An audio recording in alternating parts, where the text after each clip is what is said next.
Hello मेरे साथियों, नमस्कार। मैं विजय पूनिया और आप देख रहे हैं विजय एजुकेशन एंड न्यूज। मेरे साथियों, बीएससी नर्सिंग, पैरामेडिकल और इसके अलावा जितने भी हमारे लैब असिस्टेंट्स की तैयारी करने वाले बच्चे हैं, उनके लिए ये प्रश्न कहीं ना कहीं बहुत बड़ी भूमिका निभाएंगे। और ये जो प्रश्न मैं आपके सामने रख रहा हूं इधर, ये मेरे दोस्तों Rajasthan university of health science की जो बीएससी नर्सिंग की परीक्षा आयोजित हुई थी, इस बीएससी नर्सिंग के एग्जाम में ये प्रश्न पूछे भी गए हैं। पिछले साल ये पूछे गए प्रश्न है सारे। तो आज हम इनका विश्लेषण करेंगे। इन प्रश्नों से आपको ये अंदाज लग जाएगा कि पेपर का स्तर किस तरह का आता है। और कुछ मैंने और इंपॉर्टेंट प्रश्न बनाए हैं। तो मेरे दोस्तों, आज का ये सेशन मेरे बीएससी नर्सिंग के बच्चों के लिए और जो प्रयोगशाला सहायक की तैयारी करते हैं उन बच्चों के लिए बहुत ही महत्वपूर्ण साबित होने वाला है। इसके अलावा मेरे दोस्तों, पिछले सालों के प्रयोगशाला सहायक के और बीएससी नर्सिंग के, एम्स के, आरयूएचएस के सभी पेपर मैंने वेबसाइट पर डाल दिए हैं, विजय एजुकेशन एंड न्यूज। इस वेबसाइट को आप विजय एजुकेशन न्यूज.com, इस वेबसाइट को जरूर आप विजिट करना। इसके अलावा मेरे साथियों, हमारी टीम को सपोर्ट कीजिएगा। चैनल पर पहले जुड़े हैं तो आप तुरंत सब्सक्राइब कीजिएगा। और आपको अगर क्वेश्चन बैंक अब तक नहीं मिली है तो आपको बहुत शीघ्र मिल जाएगी, आपको चिंतित नहीं होना है। और जिन बच्चों ने अभी तक क्वेश्चन बैंक नहीं ली है वो तुरंत पेमेंट करके प्रश्न बैंक ले लें, आपको बहुत हेल्प मिलेगी। मेरे साथियों, 2020 की परीक्षा में एक प्रश्न आया था कि मनुष्य के अंदर वास्तविक पसलियों की संख्या कितनी होती है। यह पूछा गया था मेरे दोस्तों कि अपने पास में ट्रू रिब्स कितनी होती है, वास्तविक पसलियों की संख्या कितनी होती है। सबसे पहले तो आपको यह मालूम होना चाहिए कि हमारे पास में कुल पसलियां होती कितनी है। मेरे दोस्तों, हमारे पास में टोटल जो पसलियां हैं वो होती है 12 जोड़ी, यानी 24। और उन 12 जोड़ी पसलियों में से वास्तविक जो पसलियां हैं वो मेरे दोस्तों होती है आपके पास में 7 जोड़ी। याद रखना, बड़ी बात कह रहा हूं। इसके अलावा बाद में मेरे दोस्तों आभासी पसलियां हैं 3 जोड़ी, और फिर 2 जोड़ी आपकी प्लावी पसलियां हैं मेरे दोस्तों। इसके बाद में हम बात करते हैं डाउन सिंड्रोम की। यह भी प्रश्न पिछले साल आया था बीएससी नर्सिंग में कि डाउन सिंड्रोम का क्या कारण है। मेरे दोस्तों, डाउन सिंड्रोम 21वें गुणसूत्र की एक एक्स्ट्रा प्रति आने से होता है। मनुष्य के अंदर 21वें कौन से गुणसूत्र की मेरे दोस्तों, 21वें गुणसूत्र की ट्राइसोमी। मैं कह देना चाहता हूं आपको, 21वें क्रोमोसोम की क्या होने से, ट्राइसोमी होने से कौन सा डाउन सिंड्रोम हो जाता है मेरे दोस्तों। और इससे ग्रसित बच्चों को मंगोलियन मूर्ख कहा जाता है ना, मंगोलिज्म भी कहते हैं इस बीमारी को, ठीक है। लेकिन यदि मेरे दोस्तों एक्स गुणसूत्र की अधिकता हो जाए तो क्लाइनफेल्टर सिंड्रोम, एक्स गुणसूत्र की कमी हो जाए तो टर्नर सिंड्रोम हो जाता है। तो अगली बार यह प्रश्न आ सकता है, आप विचार कीजिएगा, दिमाग के कपाट खोल दीजिएगा, सोचिएगा कि अगर पिछली बार डाउन सिंड्रोम पूछा गया तो क्या इस बार क्लाइनफेल्टर नहीं पूछा जा सकता है क्या इस बार मेरे दोस्तों टर्नर नहीं पूछा जा सकता है क्या इस बार मेरे दोस्तों आपसे वर्णांधता, हिमोफीलिया नहीं पूछा जा सकता है क्या। विचार कीजिएगा, सोचिएगा, खुद से प्रश्न बनाइएगा मेरे दोस्तों। तो देखिएगा, अब एक प्रश्न पूछा गया है, मुर्गी का वायरल डिजीज कौन सा है, मुर्गी में होने वाला विषाणु जनित रोग कौन सा है। और ऑप्शन में बहुत सारे रोग दिए गए थे, जिनमें से मेरे दोस्तों विषाणु के अंदर विषाणु जनित रोग है रानीखेत। याद रखना मेरे दोस्तों, ये मुर्गी में होने वाली वायरल डिजीज है, ठीक है। अब बात करते हैं मेरे दोस्तों न्यूट्रोफिल और मैक्रोफेजेस, न्यूट्रोफिल और भक्षकाणु, ये अपने शरीर के अंदर किस तरह का प्रतिरक्षात्मक अवरोध देती है। जन्मजात प्रतिरक्षा के मेरे दोस्तों कुछ अवरोध हैं, कुछ अवरोधों से हमें जन्मजात प्रतिरक्षा मिलती है। शारीरिक अवरोध, कारिकीय अवरोध, कोशिकीय अवरोध। तो मेरे दोस्तों ये तो कोशिका है ना न्यूट्रोफिल, तो इसलिए ये कैसा अवरोध देगी आपको, कोशिकीय अवरोध देगी। ये भक्षकाणु की तरह बिहेव करती है, ठीक है ना। तो याद रखना मेरे दोस्तों, ये एक तरह की फेगोसाइटिक सेल है और ये हमें कैसा अवरोध देगी, सेलुलर बैरियर देगी। कैसा बैरियर, सेलुलर बैरियर, कोशिकीय अवरोध। ये पिछली सालों के प्रश्न है, आरयूएचएस के पेपर देखना आप, ठीक है। मिल्क इजेकुलेशन हार्मोन कौन सा है? चैट बॉक्स में मेरे दोस्तों आंसर देते रहें। मिल्क इजेकुलेशन का मतलब होता है श्रावण, दुग्ध को स्रावित करवाने वाला हार्मोन कौन सा है? यहां बहुत से बच्चे गड़बड़ करते हैं और प्रोलैक्टिन लिखते हैं। नहीं मेरे दोस्तों, प्रोलैक्टिन तो दुग्ध का संश्लेषण कराता है। यहां पर सही आंसर होगा ऑक्सीटोसिन। सही आंसर क्या होगा? ऑक्सीटोसिन मेरे दोस्तों। इसके बाद में कुप्फर सेल कहां पाई जाती है? जल्दी बताओ देखें, कुपर सेल किस अंग में पाई जाती है मेरे दोस्तों? यह भी पिछले साल क्वेश्चन आया था। कुपर सेल पाई जाती है लीवर में। कहां पाई जाती है मेरे दोस्तों? लीवर के अंदर पाई जाती है। तो अगर मेरे दोस्तों आपसे यह पूछ लिया कुपर सेल कहां पाई जाती है, तो इस बार लंग्स की कोई कोशिका, इस बार कोई किडनी की सेल भी तो पूछी जा सकती है मेरे दोस्तों, याद रखना। यहां पर इसके बाद में एक प्रश्न आया था, वेक्टर डीएनए का लक्षण कौन सा है? और ऑप्शन में कुछ लक्षण लिखे हुए थे, ORI, वर्ण योग्य चिन्ह।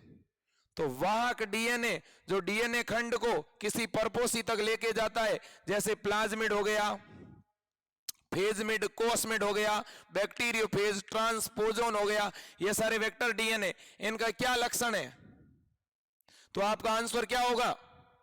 आपका आंसर होगा सर, इनके पास ORI होना चाहिए, इनके पास में सेलेक्टिव मार्कर होने चाहिए, इनके पास में मेरे दोस्तों जो है इस प्रकार की रोप प्रोटीन होनी चाहिए, रेस्ट्रिक्शन एंडोन्यूक्लियेज एंजाइम के क्रिया स्थल होने चाहिए।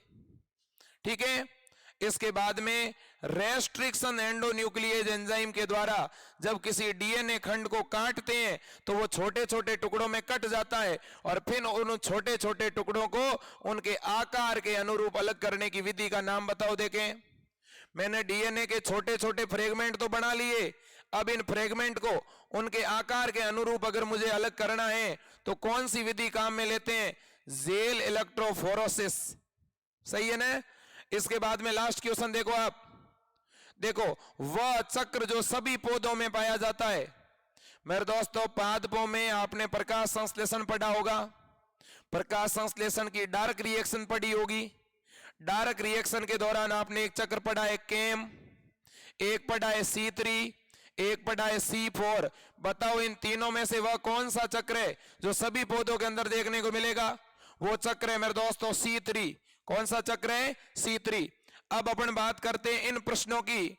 मेरे साथियों इसी तरह के मैंने एक से एक बढ़ करके टॉप से टॉप क्वेश्चन मैंने मॉडल पेपर में डाले हैं मेरे दोस्तों, इनसे भी टॉप प्रश्न मैंने क्वेश्चन बैंक में डाले हैं मेरे दोस्तों। और आप अपनी तैयारी को बेहतर करना चाहते हैं, आप सिलेक्शन पाना चाहते हैं, आप अगर गवर्नमेंट सीट पर काबिज होना चाहते हैं, ठीक है, अगर आप 5 लाख रुपए की फीस को बचाना चाहते हैं तो इस प्रकार के प्रश्नों का संकलन हमारी प्रश्न बैंक है मेरे दोस्तों, उसे आप जरूर परचेज करें, प्रैक्टिस करें, अभ्यास करें, नए प्रश्नों को डिजाइन करें। ठीक है मेरे दोस्तों, मैं आपसे वादा करता हूं आपका सिलेक्शन जरूर होगा। और अभी तुरंत यदि आपने प्रश्न बैंक नहीं लिए मेरे दोस्तों तो मेरे नंबरों पर, इस नंबर पर तुरंत गूगल पे या फोन पे कर दीजिएगा 9828721229। इस नंबर पे तुरंत प्रश्न बैंक लेने के लिए 50 रुपए आप गूगल पे, फोन पे या अमेजन पे कर दीजिए मेरे दोस्तों, और उसका स्क्रीनशॉट इसी नंबर पे व्हाट्सएप कीजिएगा। आपको आज शाम तक हर हाल में PDF मिल जाएगी। आपको संतोष रखना है, मेरे ऊपर भरोसा रखना है, धैर्य रखना है, चिंतित नहीं होना। अगर किसी के पास PDF नहीं आई है तो अगले कुछ ही समय में आ जाएगी मेरे दोस्तों, चिंतित नहीं होना। अब देखिएगा, महिलाओं के चेहरे पर बालों का उगना किस हार्मोन के प्रभाव से होता है?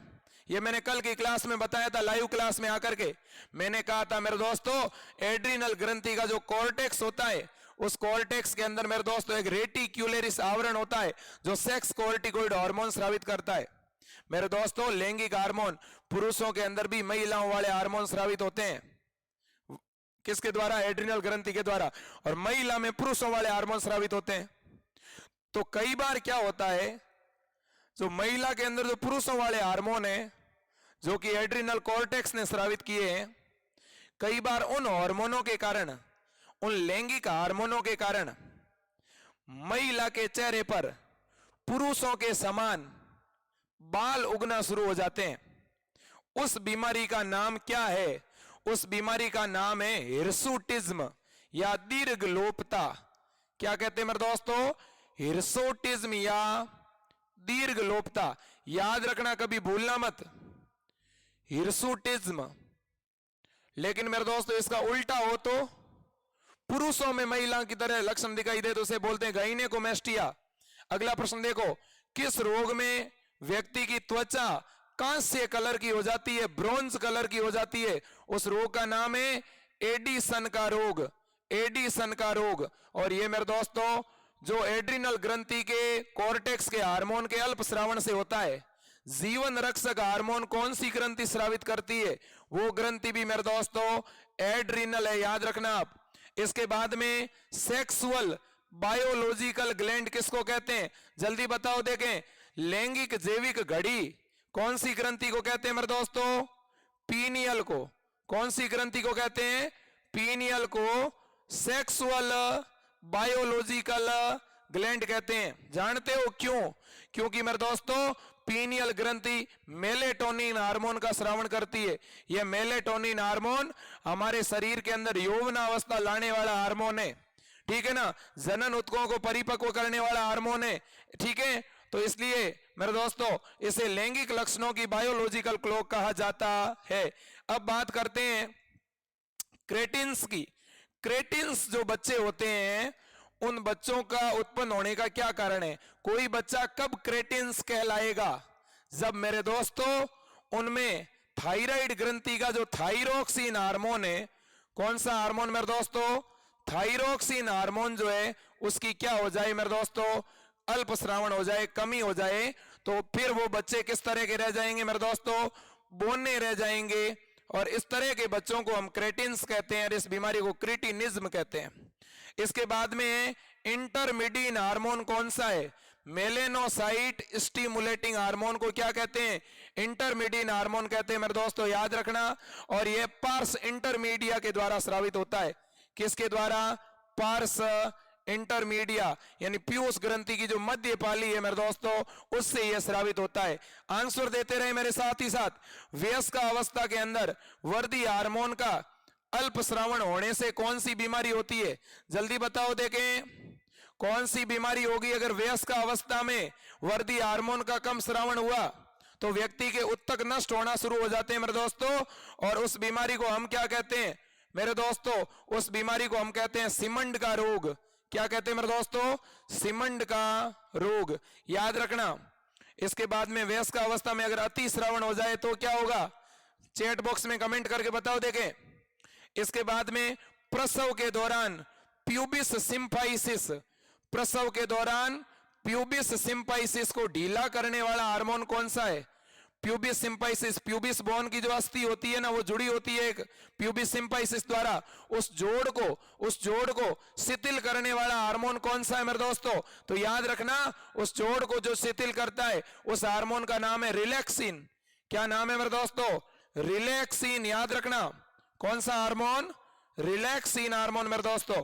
इसके बाद में हम बात करते हैं कोर्टिसोल और कोर्टिसोन किस श्रेणी के हार्मोन है? तो मेरे दोस्तों कोर्टिसोन एंड कोर्टिसोल ये दोनों ही मेरे दोस्तों ग्लूकोकॉर्टिकोइड है, याद रखना। किस प्रकार के हैं? ग्लूकोकॉर्टिकोइड हार्मोन है मेरे साथियों, याद रख लेना। मैं लिखना चाहता हूं ये दोनों ग्लूकोकॉर्टिकोइड है मेरे दोस्तों, तो ये भी बड़ी बात है। और यहां पर मैंने आंसर आपको बता ही दिया है, जेल इलेक्ट्रोफोरोसिस, ठीक है। तो मेरे दोस्तों ये प्रश्न आपके लिए बहुत ही महत्वपूर्ण, मैं दावे के साथ कहता हूं। मैं इस प्रकार की क्विज, इस प्रकार के एमसीक्यू हमेशा आपके साथ शेयर करता रहता हूं। मेरे से जितना बनता है, मैं जितना आपके लिए कर सकता हूं पूरा प्रयास करता हूं मेरे दोस्तों। आप भी लगे रहना, पढ़ाई के अंदर किसी तरह का शेड्यूल में बदलाव मत करना मेरे दोस्तों। डेली आपको 12 घंटे सेल्फ स्टडी करनी है। अगर जो बच्चा डेली 12 घंटे सेल्फ स्टडी करेगा, मैं दावे के साथ कहता हूं उस बच्चे का बीएससी नर्सिंग की गवर्नमेंट कॉलेज में सिलेक्शन जरूर होगा। मेरे दोस्तों, आप अपनी आरबीएससी की किताबों को पढ़ते रहना। इसके अलावा अगर आपके पास आरबीएससी की किताबें नहीं है, एनसीईआरटी की किताबों को पढ़ते रहना। सिलेबस से बाहर कुछ भी मत पढ़ना मेरे दोस्तों। और हमारे Telegram channel Vijay education and news को ज्वाइन करके रखना। वहां पर हर एक अपडेट आपके एग्जाम से रिलेटेड, आपकी मेरिट से रिलेटेड, आपके पेपर से रिलेटेड सबसे पहले मिलेगी, सबसे ऑथेंटिक मिलेगी मेरे दोस्तों। यूनिवर्सिटी की हर एक खबर सबसे पहले आपको यही चैनल देता है मेरे दोस्तों, क्योंकि मैंने बहुत से बच्चों की मदद करी है। और आपको भी कोई दिक्कत है, आप हमें ईमेल कर सकते हैं, आप हमारी वेबसाइट पर जाकर अपनी शिकायत बता सकते हैं। आपको बहुत जल्द आपकी समस्या का सॉल्यूशन मिलेगा। एक निवेदन जरूर करूंगा मेरे दोस्तों, कोई भी समस्या हो इस नंबर पे व्हाट्सएप जरूर कर देना, लेकिन मेरे दोस्तों कॉल बहुत कम करना, क्योंकि मैं सभी बच्चों के फोन नहीं उठा पाऊंगा। इस बात के लिए माफी चाहता हूं। बहुत कम कॉल करना, विशेषकर संडे को छोड़ करके दिन में कभी कॉल मत करना। 10 बजे से लेकर के 4 बजे के बीच में, अगर बहुत ही अर्जेंट हो तो शाम को 8 से रात को 12 के बीच में आप कॉल कर सकते हैं। तो मेरे दोस्तों, आज के लिए इतना ही। वेबसाइट पर जरूर विजिट करना, वेबसाइट पर ज्यादा से ज्यादा सपोर्ट करना। जय हिंद, वंदे मातरम, भारत माता की जय। स्टेटस लगाइएगा मेरे दोस्तों।